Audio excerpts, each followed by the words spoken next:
does Allah subhanahu wa ta'ala create people like Pharaoh, Fir'aun, knowing that they will disobey him and they will remain in hell for eternity? If Allah subhanahu wa ta'ala wills to do so, it's His adl. Why is the atheist falling into these doubts? Because, meaning, some of them do not have doubts, they just want to make excuses for disbelief.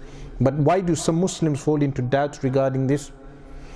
Firstly, because they are analyzing the divine actions of Allah subhanahu wa ta'ala with human motives.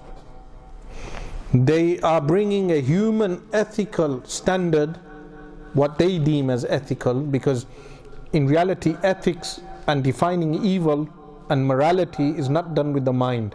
The Sunni position is that we can only define what is good and bad by divine law, not with the mind. The Mu'tazila held this position because they were influenced by philosophy. They believed they could determine what is good and bad with the mind. But Ahl Sunnah wal Jama'ah take the position that what is good and bad is determined by divine law. So the atheist, when he looks at morality and ethics, he's attempting to weigh, like the humanists. The humanists, they determine what is good and bad by society.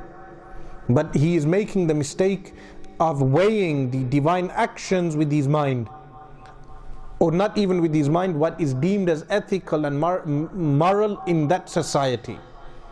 Because the rational judgment could differ from time to time as to determining what is ethical from in one period to another.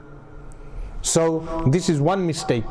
Secondly, he is ignoring the fact that Allah subhanahu wa ta'ala has given a favor to Fir'aun which outweighs his eternal damnation. What is that favor? That favor is Allah subhanahu wa ta'ala conferring upon him life, free will, and the rational faculty. Pharaoh was given life, free will, and the rational faculty, and a long life to make the right choice. How does this outweigh non-existence?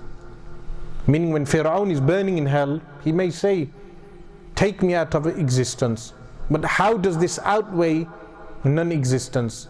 The proof for that is that if someone went back in time and they came in front of baby Hitler, when they come in front of baby Hitler, will they kill baby Hitler and take away the favor of life away from baby Hitler? The answer is no.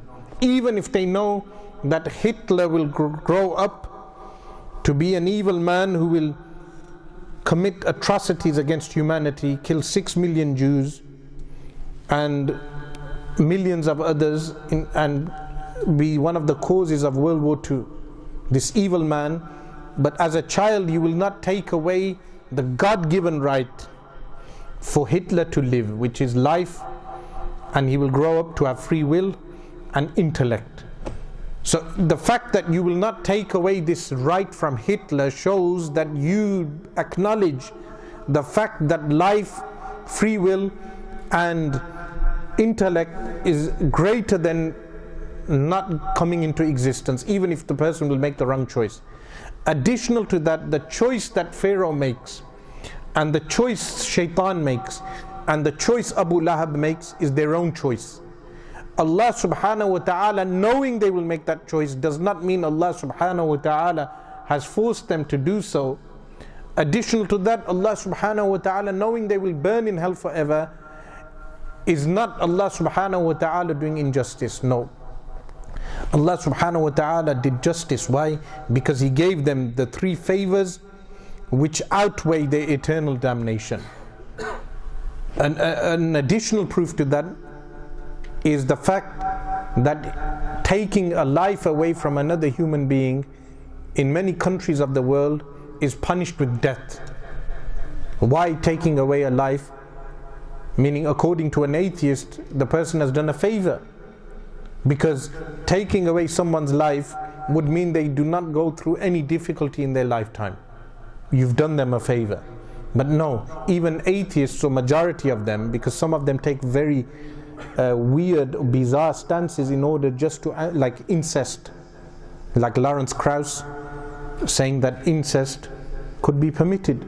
But the response from the majority of the world's population would be the taking away of life would be punishable. So Allah subhanahu wa ta'ala giving them life would answer this objection.